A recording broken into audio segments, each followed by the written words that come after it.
Listen closely, for I'm about to tell you something they don't teach in university corridors or whisper in therapy sessions. It begins with a riddle older than civilization itself, carved into the bones of our ancestors. Why does the moth circle the flame?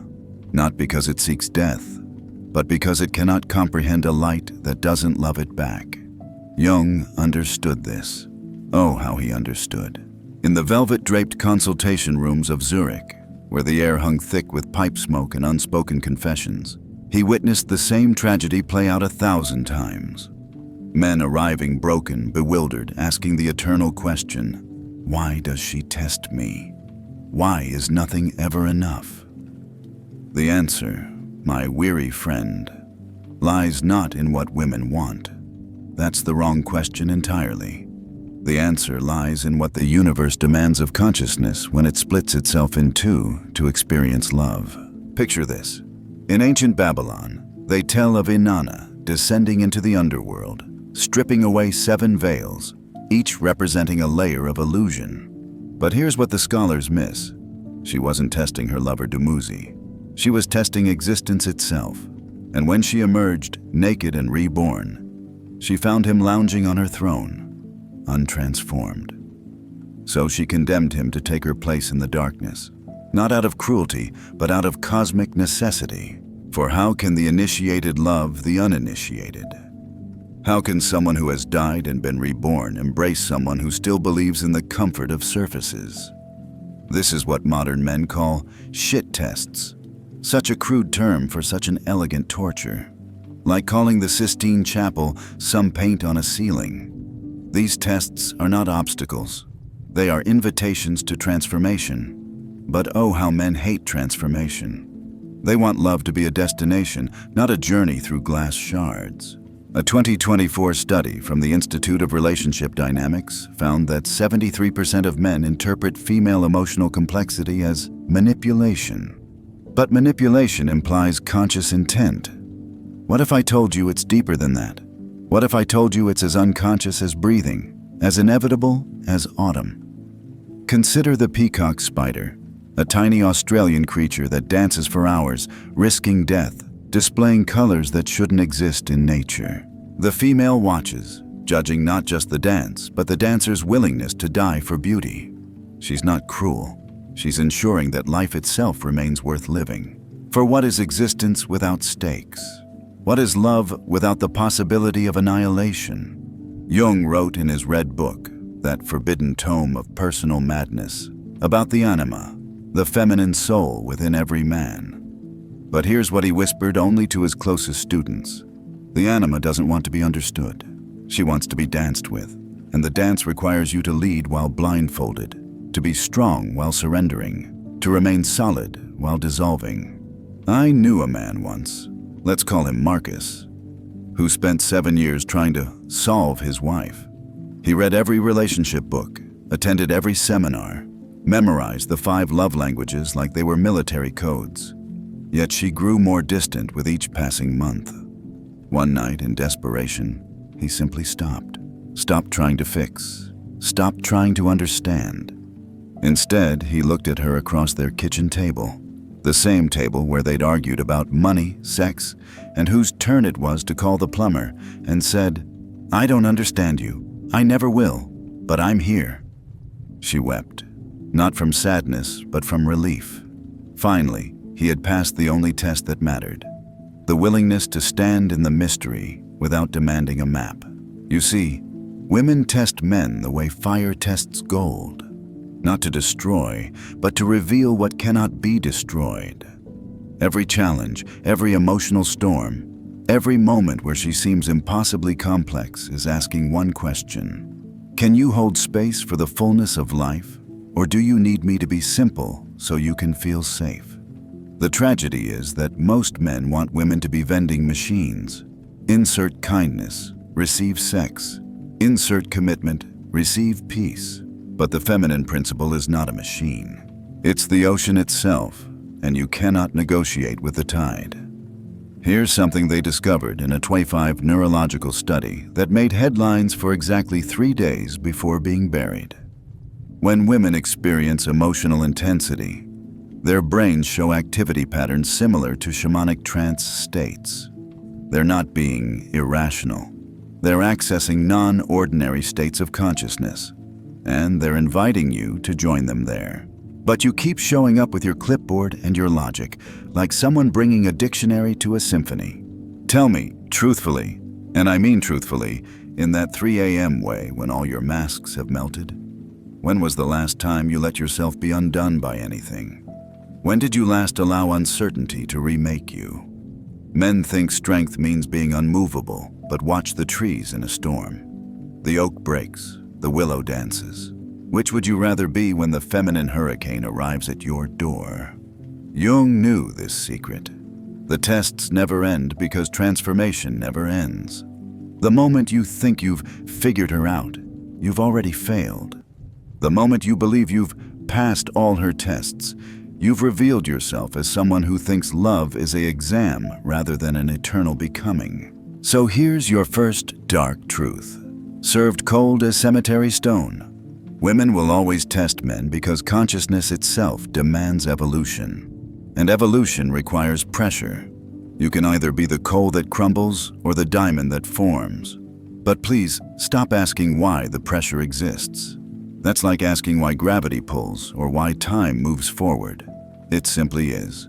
And in that isness lies either your doom or your liberation. Do you have the courage to be destroyed and remade, over and over, in the furnace of relational alchemy? Or will you join the legion of bitter men who mistake the invitation to greatness for an assault on their comfort? The choice, as always, is yours. But choose quickly. The dance has already begun, and she's watching to see if you know the steps.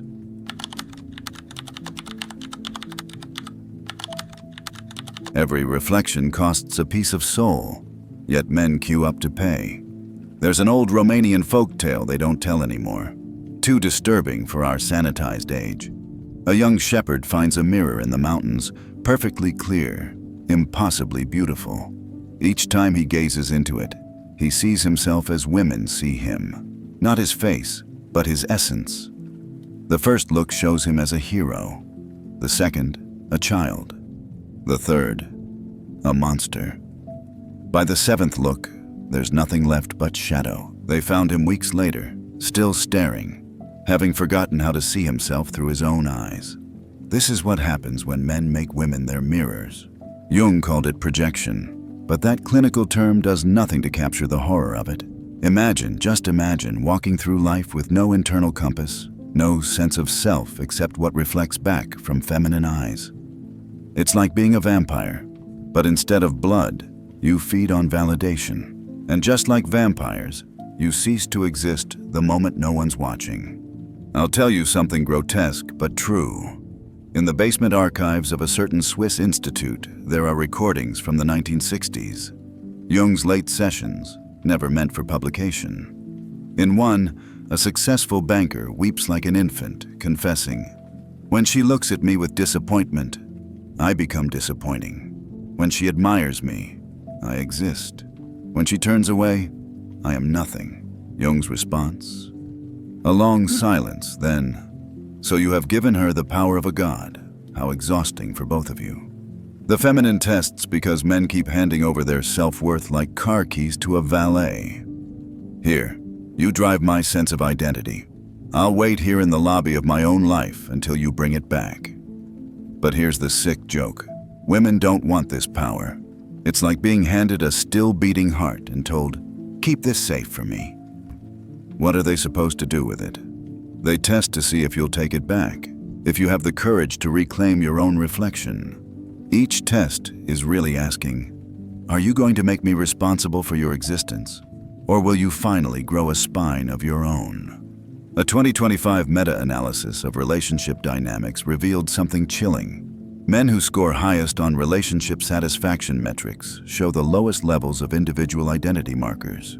They're happy because they've achieved perfect symbiosis, which is another word for parasitism. They've found a host. Let me paint you a picture that will haunt your dreams. There's a man, let's call him David, who texts his girlfriend every decision. "Should I wear the blue shirt or the gray? Is it okay if I go to the gym? My boss offered me a promotion, but it means more hours. What do you think?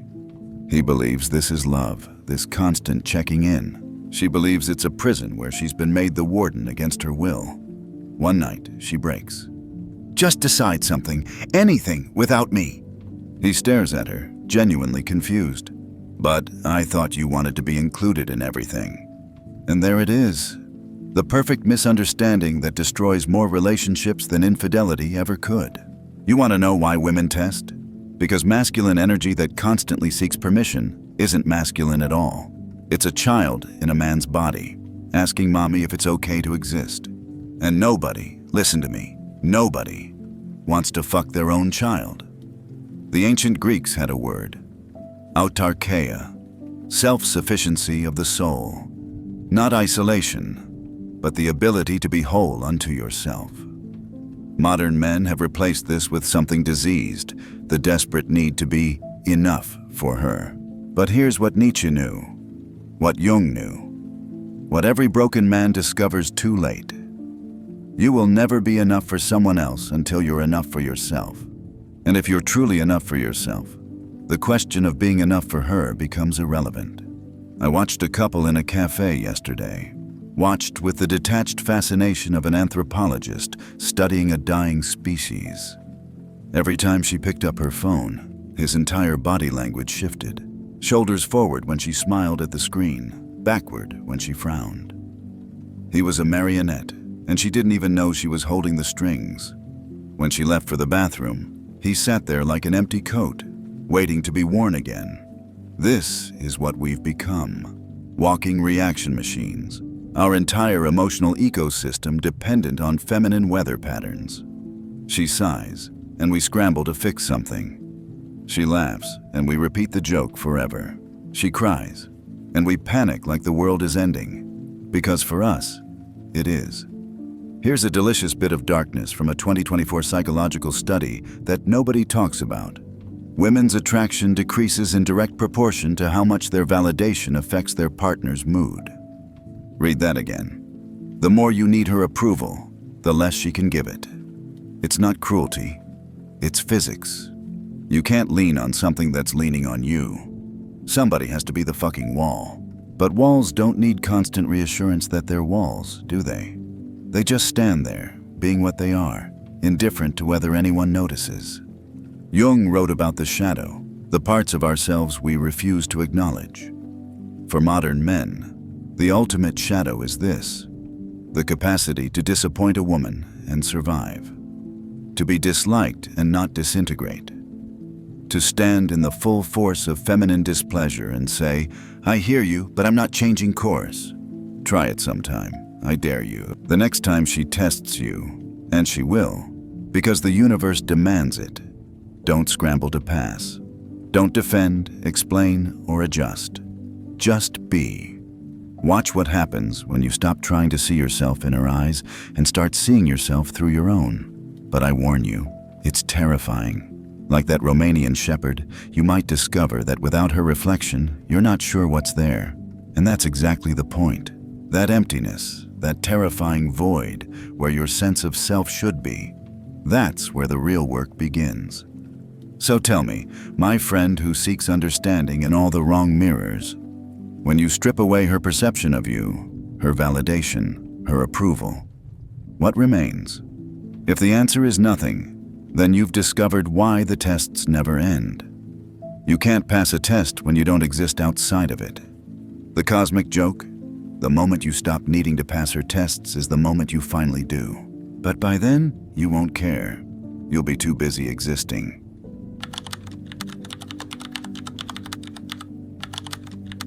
Why men embalm what they claim to love. Shh. Lean in closer. I need to whisper this one, for the walls themselves recoil from such truths. In the Museum of Broken Things, yes, it exists, hidden in Prague's twisted alleys. There's an exhibit nobody talks about. Glass cases filled with preserved moments. A laugh crystallized mid-air. A first kiss suspended in amber. The exact shade of her eyes the moment she said, I love you. Men pay fortunes to visit, to touch the glass, to weep over what they murdered by trying to keep alive. You see, my exhausted friend, there's something in the masculine psyche that cannot bear the fluid nature of the feminine. We are builders of monuments, creators of systems, lovers of what stays still long enough to be understood. But she is water laughing at your containers, wind mocking your architecture, fire consuming your careful plans. So what do? We kill what we love through preservation. Like those Victorian gentlemen who pinned butterflies to boards, admiring their beauty while wondering why they no longer flew. Jung knew this sickness intimately. In his personal journals, the ones his estate still fights to keep sealed, he wrote, "Man's greatest tragedy is not that he cannot possess woman, but that in trying to possess her, he destroys precisely what he sought to capture. He is King Midas in reverse, turning gold into lead with every grasping touch." I'll tell you about Thomas. Successful lawyer, sharp mind, thought he'd found the one. She was wild when he met her, dancing barefoot in thunderstorms, laughing at inappropriate moments, changing her hair color with the seasons. He loved her chaos, until he didn't. Slowly, methodically, he began the preservation process. Maybe don't laugh so loud. That dress is a bit much for dinner with my colleagues. Do you really need another hobby? 3 years later, she was perfect, predictable, appropriate, dead behind the eyes.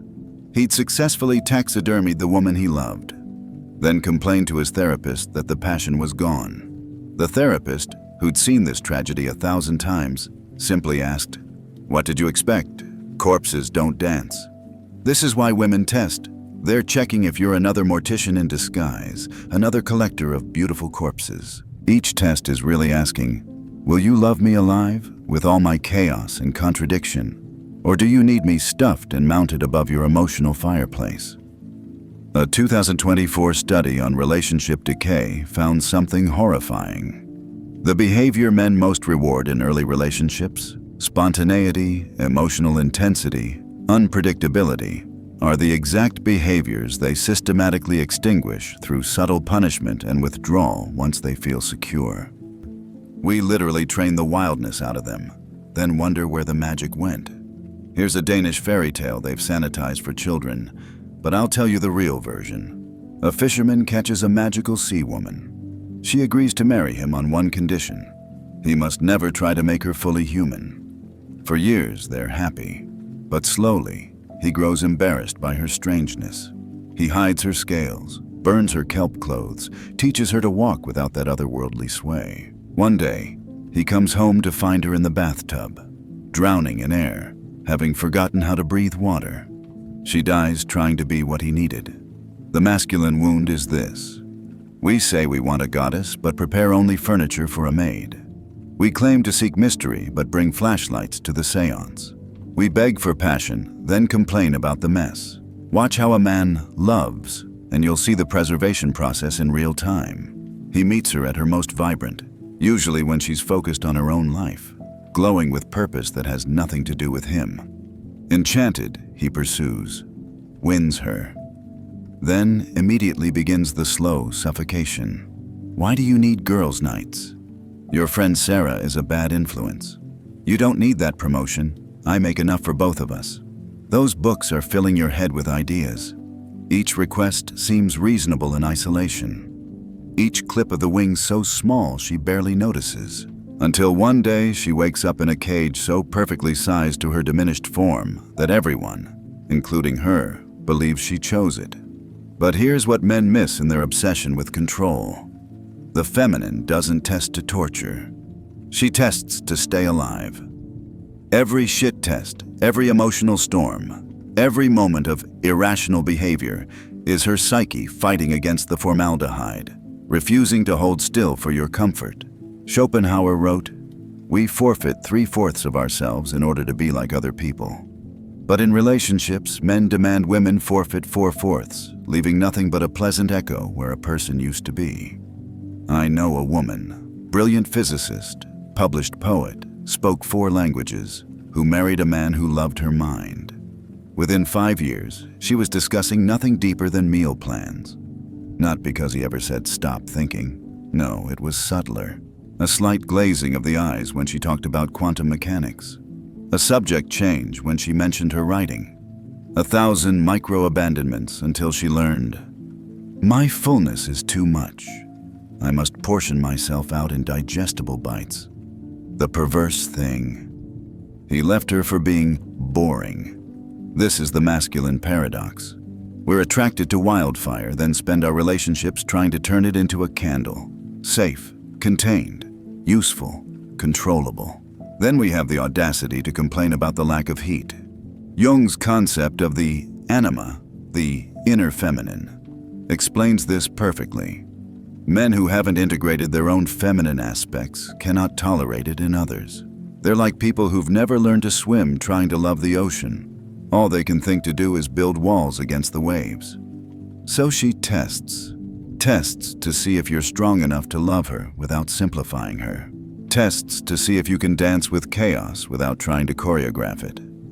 Tests to see if you want a living woman or just another beautiful corpse for your collection. Here's your question, and I want you to feel it in your bones. When she's too much, too emotional, too complicated, too changeable, is your first instinct to expand your capacity to hold her or to shrink her down to fit your limitations? Because that answer, that's everything. That's the difference between love and sophisticated murder. The tests will continue until you prove you can love something without needing to understand it, control it, or preserve it. Until you can say, with your whole being, be as wild as you need to be. I'm not going anywhere.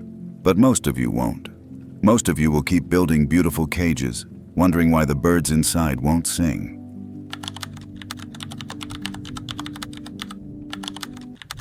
Where pain becomes currency and victimhood pays compound interest. Listen to me, you beautiful disaster of a human being. I'm about to tell you why your suffering is the most addictive drug you'll ever taste, and why her tests are just checking if you're still using. In the underground therapy circles of Berlin, the ones where they serve absinthe instead of tea, there's a phrase they use, Leidenswährung, the suffering currency. It's what men trade for intimacy when they've forgotten how to offer anything else. Watch closely at any gathering of modern men, and you'll see the auction begin. My ex was borderline, destroyed my credit, and keyed my car. That's nothing. Mine cheated with my brother. Amateur hour. Mine faked a pregnancy, then a miscarriage, then stole my dog.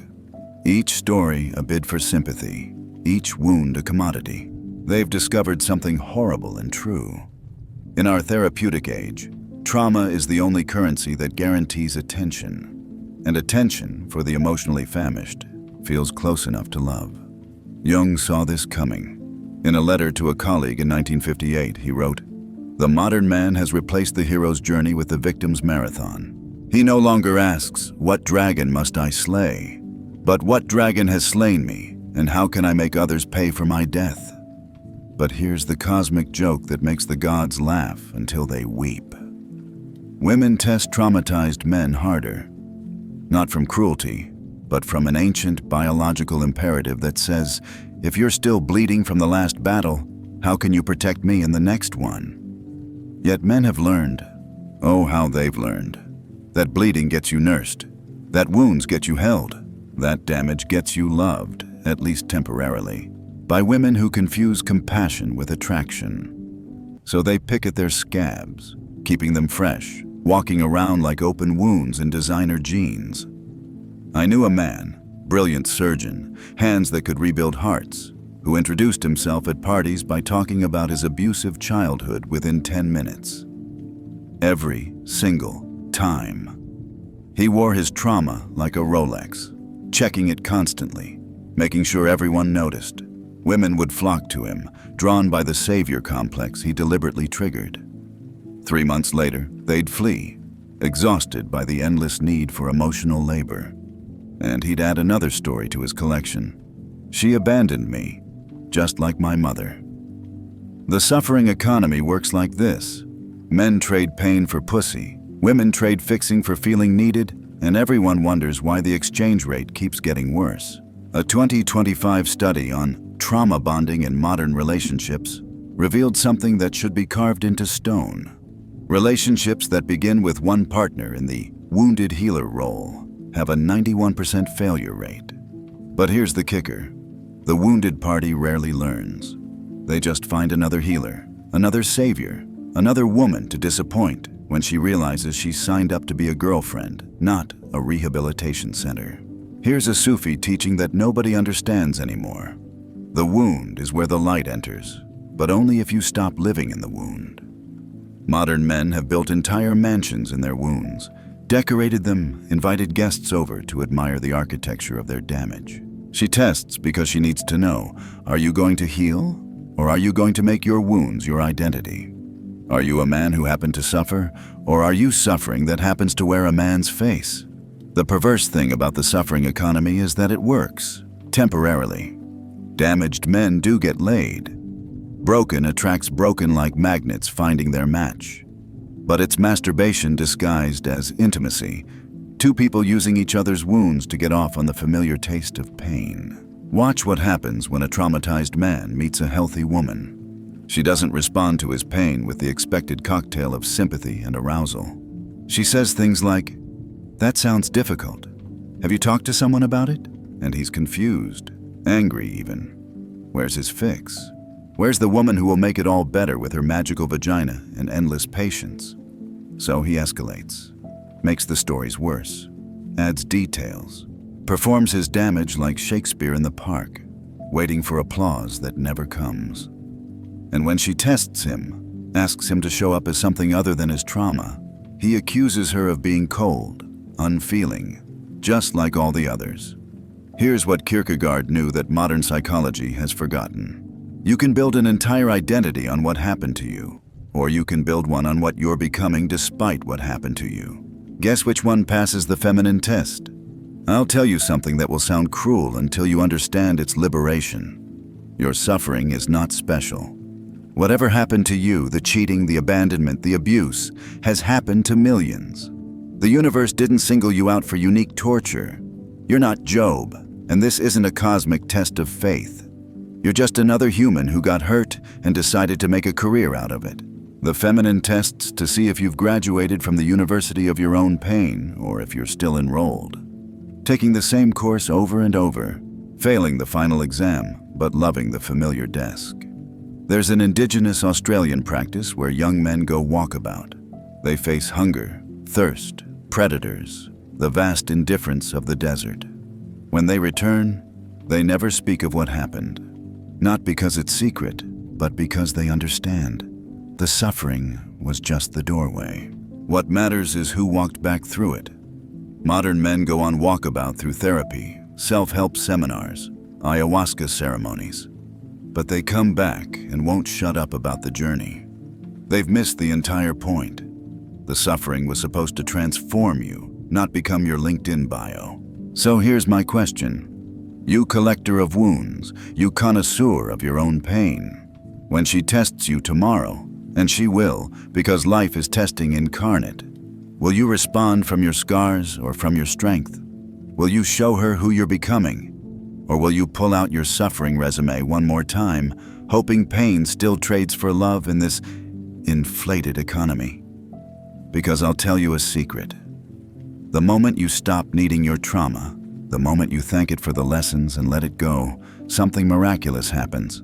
You become someone worth testing. You become someone who can pass. But most of you won't let go. The suffering is too familiar, too safe. It's easier to be broken than to risk being whole and discovering you still aren't enough. At least trauma gives you an excuse. The tests continue, waiting for you to finally arrive as yourself. Not your story, not your wounds, not your carefully curated damage. Just you. Terrifying, isn't it?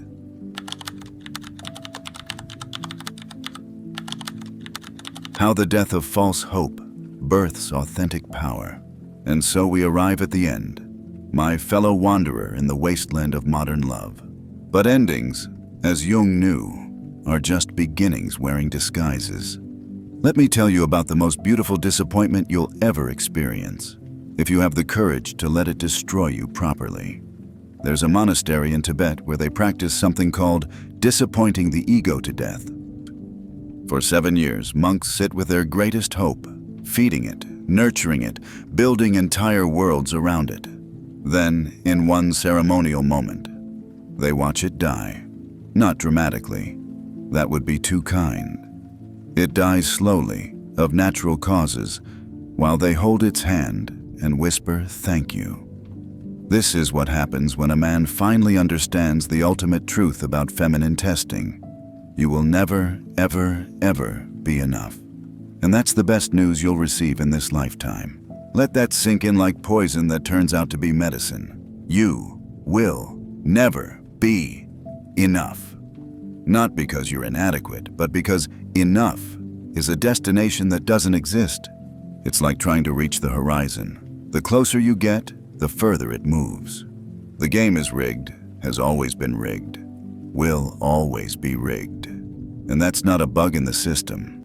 That's the feature. Jung wrote in his final years something so dangerous they kept it out of his collected works. Man achieves his greatest power not when he finally becomes enough, but when he realizes he never needed to be. The tests end not when you pass them, but when you understand they were never about you. I'll tell you about James. Spent 20 years trying to be the perfect man. Read every book, attended every workshop, optimized himself like he was debugging code. Fit, successful, emotionally intelligent, spiritually aware. The complete package. And still, the tests came. Still, she found fault. Still, he wasn't enough. One winter night, something in him just broke. But not in the way things usually break. It broke like an egg breaks to release the bird. He looked at his wife across their perfect dinner table in their perfect house with their perfect life and said, "I'm done trying to be enough for you. I'm going to be myself instead. Stay or go." She stayed, not because he'd finally passed the test, but because he'd finally understood there was nothing to pass. The tests continued, but they no longer mattered. He'd found something better than her approval, his own existence. This is the sacred disappointment. The realization that you've been playing a game that can't be won, competing in a race with no finish line, trying to fill a bucket with no bottom. And in that disappointment, that divine, crushing, liberating disappointment, you find the only freedom worth having. A 2025 longitudinal study on relationship satisfaction found something that made researchers question their own sanity. Men who reported giving up on trying to satisfy their partners showed the highest levels of both individual happiness and, here's the kicker, partner satisfaction. The men who stopped trying to be enough became more than enough by accident. But it's not about becoming an asshole. That's the mistake angry men make. They think disappointment means disconnection. No, it's about understanding what the Zen masters knew. You are perfect as you are, and you could use a little improvement. Both things true simultaneously, neither canceling the other out. The feminine doesn't test to find your perfection. She tests to find your authenticity. And authenticity includes imperfection, includes failure, includes the radical acceptance of your own insufficiency. She's not looking for a god. She's looking for a man who's made peace with not being one. Here's a story from the Kabbalah that rabbis only whisper. When God created the universe, the vessels meant to hold divine light shattered. Too much light, too little container. The shards scattered everywhere, each carrying a spark of the original radiance. Humanity's job isn't to rebuild the vessels, it's to gather the sparks, broken pieces and all. You are a shard pretending to be a vessel. She knows it, you know it. The tests are just checking if you'll admit it. The sacred disappointment transforms everything. When you stop trying to be her everything, you become something. When you stop needing to pass her tests, you realize the test was seeing if you'd stop needing to pass. When you disappoint her expectations and survive, you discover your own shape for the first time. I met a man last month who radiated something I rarely see: contentment. Not happiness, not satisfaction, but deep, bone-level contentment. His wife had left him after 15 years. She said I'd never be the man she needed, he told me, smiling like he was sharing good news. Took me 2 years to realize she was right. I'll never be the man she needed. I'll only ever be the man I am, and that's enough for me. He's dating again. The women who meet him sense something different. He doesn't audition for their approval. He doesn't perform his worth. He doesn't promise to be anything other than what he is. Some leave immediately. Others stay, fascinated by a man who isn't trying to sell them anything. The tests? They still come. But now they're like weather. Sometimes pleasant, sometimes storms, always passing. He doesn't take them personally anymore. How can you take rain personally? This is what awaits on the other side of the sacred disappointment. The end of performance. The death of the false self. The birth of something real and strange and utterly unsellable in the modern romantic marketplace. But here's the final paradox, the last twist of the knife that turns out to be a key. When you truly, deeply, authentically stop caring about passing her tests, when you accept your cosmic insufficiency with the same grace you'd accept gravity, something magical happens. You become exactly what she was testing for all along. Not a perfect man, not a finished product, not someone who has transcended human limitation. Just a human being who has stopped apologizing for being human. A man who can hold space for her chaos because he's made peace with his own. A partner who can dance with her complexity because he stopped trying to simplify himself. The tests never end because life never stops asking what you're made of. But when you've been disappointed properly, when you've let the dream of enough die in your arms, you discover something better than passing grades. You discover yourself, and that messy, imperfect, never quite enough self. That's what she was looking for all along. Not because it's perfect, but because it's real. And in a world of performers and pretenders, reality is the rarest aphrodisiac of all. So, here's my final question, delivered with all the tenderness I can muster for your beautiful, doomed attempts at perfection. Are you ready to disappoint everyone, including yourself, into freedom? Are you prepared to fail so spectacularly at being enough that you accidentally become yourself? The sacred disappointment awaits. It tastes like ashes and births phoenixes. Welcome to the beginning disguised as an end.